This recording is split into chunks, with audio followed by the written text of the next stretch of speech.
शुरुआत करते हैं कुछ पंक्तियों से जो कि हैं, लाख दलदल हो पाँव जमाए रखिए, हाथ खाली ही सही ऊपर उठाए रखिए, कौन कहता है छलनी में पानी रुक नहीं सकता, अरे बर्फ़ बनने तक हौसला बनाए रखिए। जी हाँ दोस्तों, नमस्कार, मैं हूँ प्रशांत यादव। स्वागत करता हूँ आपको अपने यूट्यूब चैनल बी पॉजिटिव में। और आज तारीख है 17 मार्च 2022। सबसे पहले होली की आपको बहुत बहुत बधाइयाँ। अच्छे रंगों का यूज़ कीजिए, प्यार और सौहार्द से पूरी होली खेलिए। और आइए आज जानते हैं 17 मार्च को दैनिक जागरण न्यूज़पेपर में क्या क्या खबरें हैं। तो एक छोटा सा स्नैप ले लेते हैं खबरों का। सबसे पहले बड़ी खबर है कि सुप्रीम कोर्ट ने वन रैंक वन पेंशन योजना को सही ठहराया है। एक्चुअली इसका मुद्दा क्या था कि जो जितने भी रिटायरमेंट लोग होते हैं आर्म फोर्सेस के या किसी भी, हालांकि आर्म फोर्सेस के ही लोगों को आजकल पेंशन मिल रही है गवर्नमेंट की तरफ से या सेंट्रल गवर्नमेंट के जो आर्म फोर्सेस के जो सोल्जर्स हैं उनको।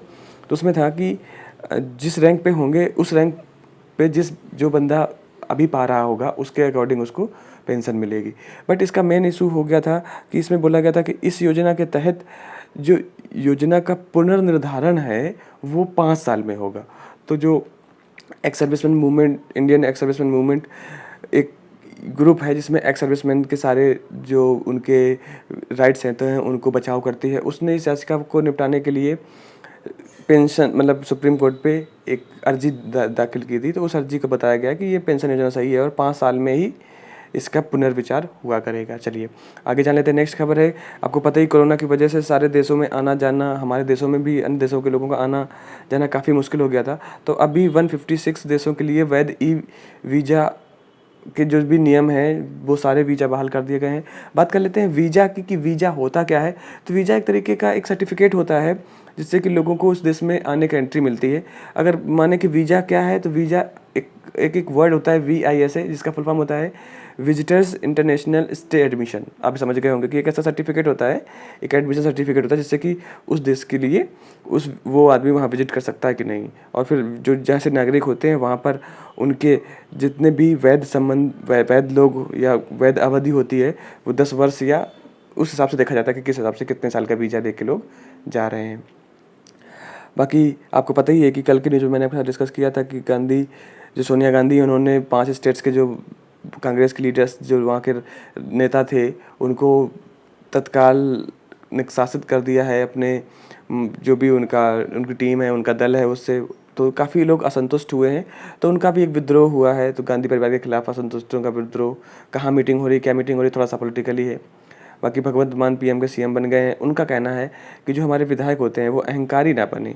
और सही है, क्योंकि बस यही चीज़ देखा जाती है जब कोई राजनेता को जनता चुनती है तो जब चुनाव होता है उस टाइम पे तो वो बहुत ज़्यादा वादे करते हैं और बहुत ज़्यादा दिखाते हैं कि नहीं नहीं हम बहुत ज़्यादा आपका काम करेंगे, आपको सहयोग करेंगे। बट जैसे ही उनको राजनेता वो बन जाते हैं या विधायक की सीट जीत जाते हैं, उनके तेवर बदल जाते हैं, अहंकार आ जाता है। तो उस चीज़ को बोला गया कि वो ना करें। इसका तो एक अलग था 2000 का ये मुद्दा था 2020 के अराउंड 2011-12 का। उस टाइम पे क्या हुआ था कि कुछ हेलीकॉप्टर भारत ने खरीदे थे जो कि VVIP होते थे, मतलब जिनसे VVIP लोग ट्रैवल कर सकते थे। ये हेलीकॉप्टर घोटाला था। तो इसमें जो रक्षा सचिव होते हैं, रक्षा सचिव वो लोग होते हैं जो UPSC के जो IAS बनते हैं, वो जाके फिर ऐसे जैसे स्टेट के रक्षा मतलब स्टेट के सचिव हो गए या रक्षा सचिव हो गए या कैबिनेट सचिव हो गए, तो वही लोग बनते हैं। मतलब जो शशिकांत शर्मा हैं, ये जो आप दिख रहे होंगे, ये एक IAS थे, ठीक है। तो इनके ऊपर अब बोला जा रहा है कि जो घोटाला था वो रक्षा सचिव पर भी शिकंजा कसा जा रहा है। और बोला जा रहा है कि वो जो अगस्ता वेस्टलैंड घोटाला था उसमें हुआ ये था कि जो भारत सरकार ने या इंडियन एयरफोर्स ने मानक तय किए थे कि हमें इस मानक के हेलीकॉप्टर चाहिए, उससे कम मानक में ही पैसे को लेन देन करके वो डील कर दी गई थी। तो ये मुद्दा था पूरा, एक लेहमन लैंग्वेज में मैंने आपको बताया। बाकी कहीं ना कहीं ये बहुत अच्छी खबर है। यह पॉलिटिकली भी हो सकती है कि उपायों का प्रतिफल है, काशी में आमचन योग हुआ गंगा जल। तो दिखने लगा है PM मोदी के संकल्पों का अनुसार किए जाने वाले तमाम उपाय, जो कि बहुत सारे क्लीन गंगा, नमामि गंगा, ये बहुत सारे प्रोग्राम्स चले थे, उसके तहत इस तरीके का ये हो गया है। अभी गंगा में नहाने योग्य और पानी पीने योग्य जो जल है वो हो चुका है। कहाँ? काशी में। चलिए आगे बात कर लेते हैं। दिल्ली मेरठ कॉरिडोर पर समय से पहले चल सकती है रैपिड ट्रेन। रैपिड ट्रेन और मेट्रो ट्रेन में ज़्यादा अंतर नहीं है। हाँ, रैपिड ट्रेन थोड़ी सी तेज़ होगी, इक्विप्ड होगी, किससे? जो इलेक्ट्रॉनिक्स हमारे इक्विपमेंट्स होते हैं उससे। और इसके साथ ही साथ आपको ये पता है कि जो रूट है दिल्ली मेरठ का, वहाँ पे बहुत ज़्यादा ट्रैफिक रहता है, उससे हमारा जो कार्बन डाइऑक्साइड का उत्सर्जन है वो भी बहुत कम होगा। तो इस वजह से ये है, बोला जा रहा है कि समय से पहले ही बन सकती है ये रैपिड ट्रेन चल सकती है। 2022-23 का अनुमान है इसका।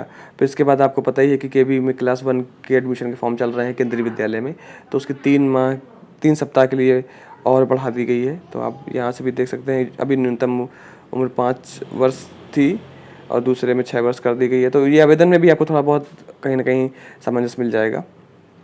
इसके बाद यहाँ पर एक है कि जैसे हमारा एटीएम कार्ड होता है, क्रेडिट कार्ड होता है, इसी तरीके से जो सशस्त्र लाइसेंस होते हैं ना, जो हमारे वेपन होते हैं, लोगों के घर में बंदूकें होती हैं या रिवॉल्वर होते हैं, जो लोग अपने सेल्फ सिक्योरिटी के लिए लेते हैं, उनको क्या करता था कि पहले एक पेज के टाइप मिलता था। जैसे हमारी आरसी, जो हमारी व्हीकल के जो परमिशन होती थी, वो रजिस्ट्रेशन जो व्हीकल का जो होता था एक कार्ड, वो आरसी भी पहले पेज में मिलती थी। अभी क्या है कि पूरा एक कार्ड कर दिया गया है। ऐसे ही अब स्मार्ट कार्ड मिलना शुरू हो गया है, जो हमारे लाइसेंस लोग लेंगे वेपन के, उनको भी। इसके बाद यहाँ पर एक खबर है, कहा गया हाईकोर्ट के द्वारा कि सार्वजनिक भूमि पर अनाधिकृत निर्माणों को हटाने के लिए अधिकारी बाध्य हैं। जैसे होता है ना कि बहुत सारी ग्राम समाज की जगहें होती हैं या गवर्नमेंट की पीडब्ल्यूडी की जगहें होती हैं, लोग वहाँ पे अपना कुछ ना कुछ बना लेते हैं, मकान, घर द्वार, दुकान, जो भी। तो बोला जा रहा है कि ये अतिक्रमण जो होता है उसको सरकारी जो अधिकारी हैं वो भी इसको हटा सकते हैं, और वही वाद्य है वो इन चीज़ों को हटा सकते हैं। और इन अतिक्रमणों को कोई धार्मिक जुमला ना दे पाए, वो भी देखना है। जैसे कि झांसी रोड पर बहुत सारे ऐसे अनगिनत अतिक्रमण धार्मिक जो कहते हैं चीज़ें बनाई गई हैं, जैसे कभी मंदिर हो गया, कहीं मस्जिद हो गया, कहीं कोई गुरुद्वारा हो गया, या कहीं एक तरीके का ऐसा प्लेस जहाँ पर किसी पार्टी का कोई कार्यालय खुल गया। तो फिर अगर वो पार्टी सत्ता में है तो बड़ा मुश्किल हो जाता है उन कार्यालयों को तोड़ना या वो करना। तो बोला गया कि अधिकारी इसमें न्यूट्रल अप्रोच रख के आगे काम बढ़ाएं, और उनको पूरी मतलब वो पूरे वाद्य हैं वो कि वो जो जगह हैं उनको खाली करवाएं। बाकी यहाँ पर कुछ पॉलिटिकल न्यूज़ें हैं कि कौन कहाँ से क्या हो गया, ज़्यादा डिस्कस नहीं करेंगे। बात करें अगर, तो जो हमारे रेलवे मंत्री हैं अश्विनी वैष्णव, उन्होंने कहा है कि रेलवे के निजीकरण करने का हमारा कोई इरादा नहीं है, और जो भी रेलवे से भर्ती मामले हैं उसको गवर्नमेंट रेलवे संवेदनशीलता से ले रही है।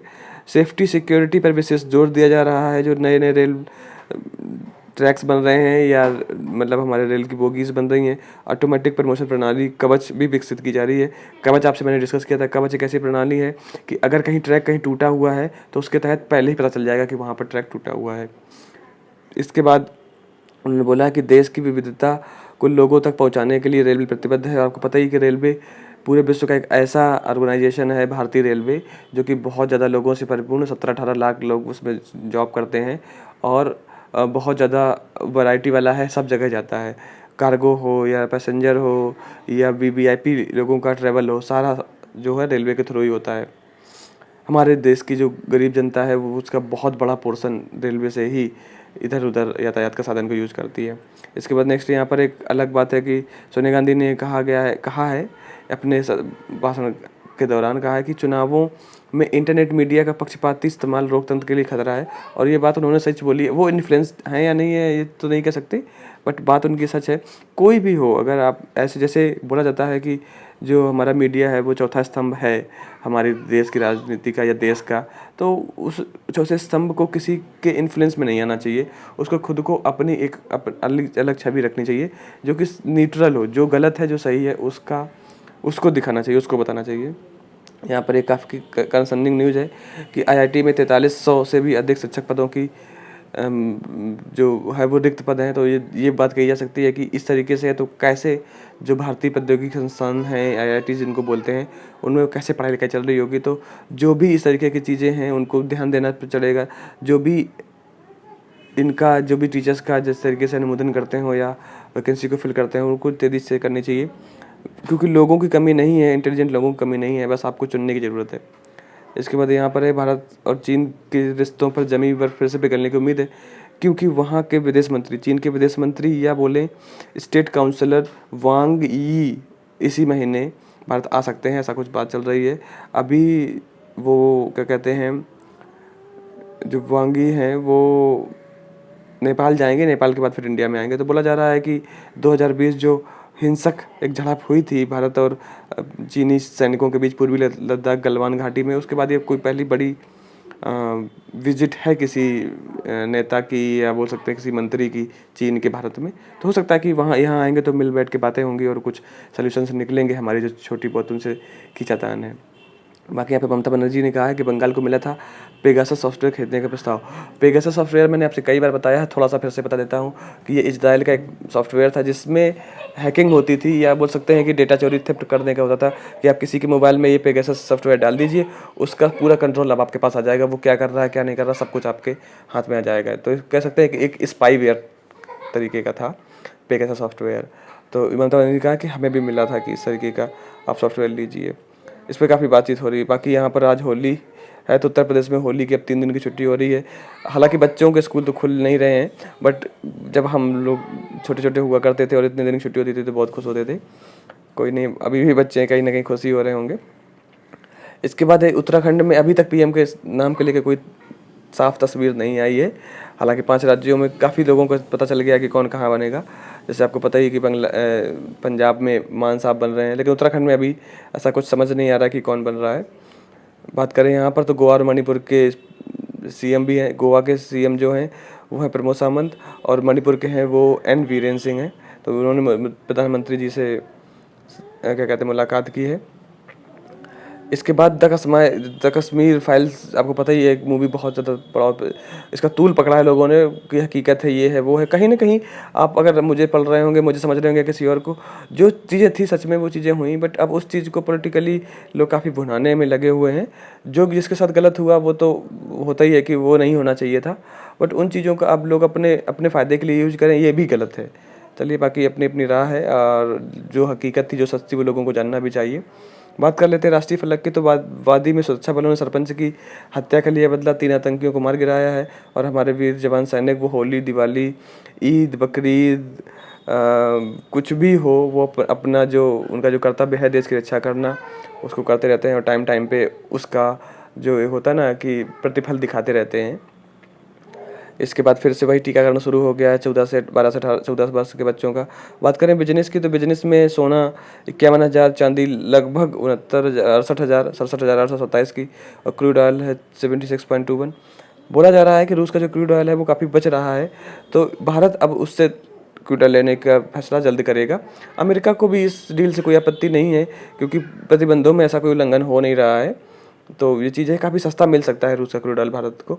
जो भारत की एक कच्चा तेल खरीदने वाली कंपनी है इंडियन ऑयल, वो सबसे ज़्यादा क्रूड ऑयल खरीदने की संभावना है। बाकी अगर बात करें तो ईयू मतलब यूरोपियन यूनियन ने भारत और इंडोनेशिया से आयात किए जाने वाले स्टेनलेस स्टील के उत्पादों पर एंटी डंपिंग ड्यूटी लगाने का ऐलान किया है। एंटी डंपिंग ड्यूटी क्या होती है? जैसे कोई आइटम हो गया, आप किसी देश में जा रहे हैं तो वहाँ पर आप बहुत ज़्यादा मात्रा में उस सामान को इकट्ठा कर रहे हैं तो वो डंप कर रहे हैं।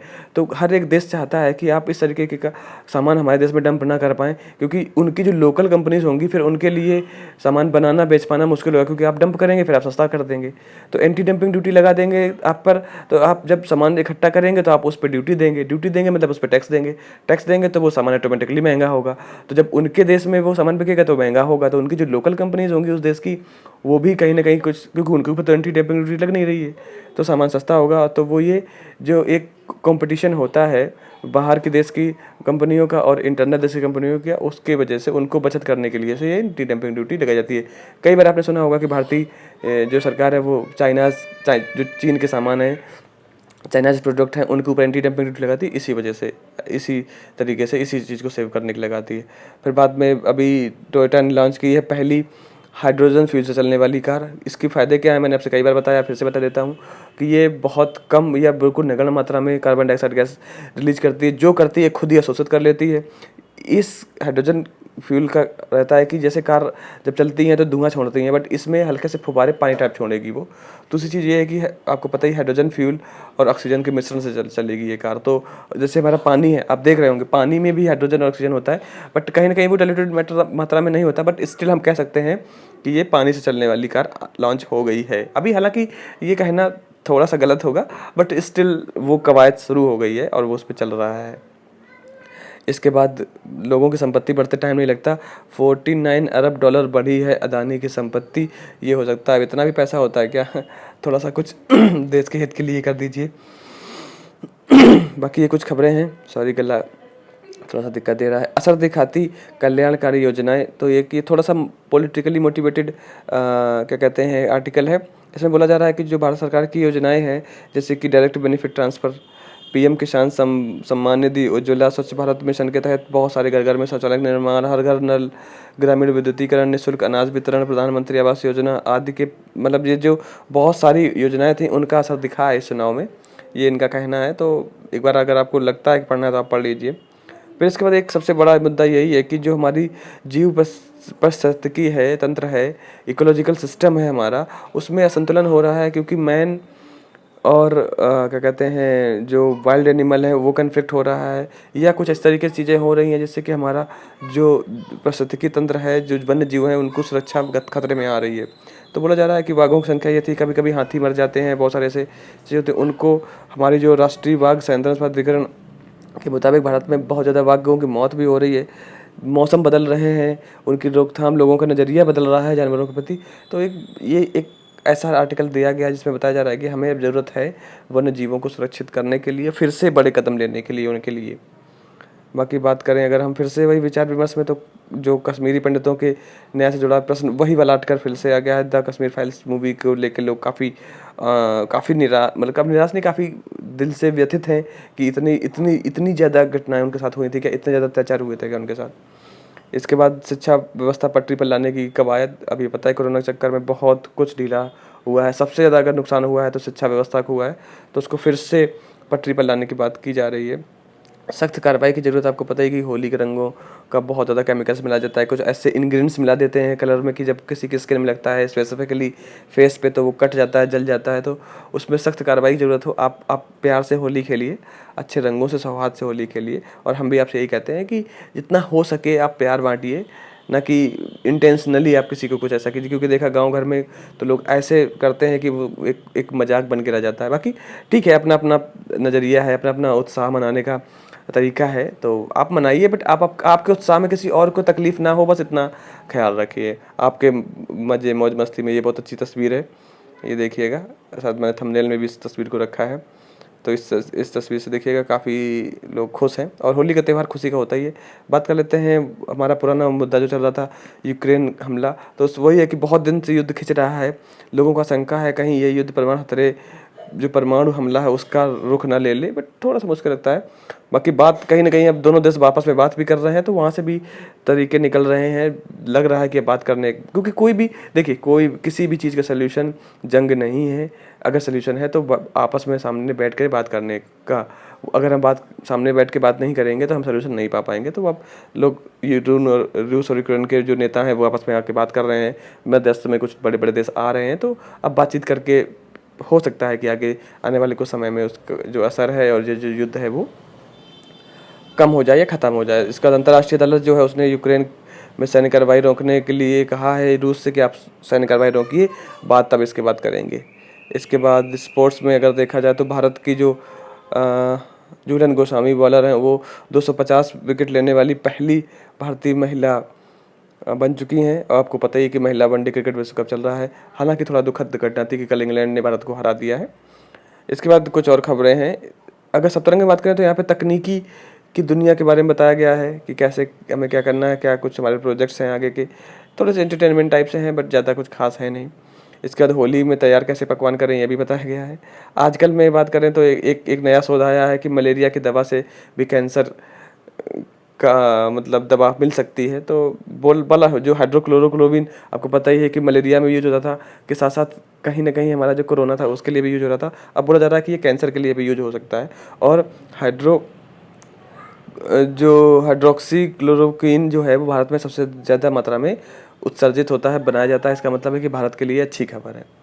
इसके बाद कुछ फिल्मी दुनिया की खबरें हैं। तो ये था 17 मार्च 2022 का न्यूज़पेपर। आई होप आपको अच्छा लगा होगा। अगर अच्छा नहीं भी लगा तो कोई बात नहीं, आगे आने वाले समय में आपको अच्छा लगेगा, बट अपना ख्याल ज़रूर रखिए। बहुत अच्छे से होली मनाइए। इस होली कुछ ऐसा कीजिए कि आपको फ़क्र हो।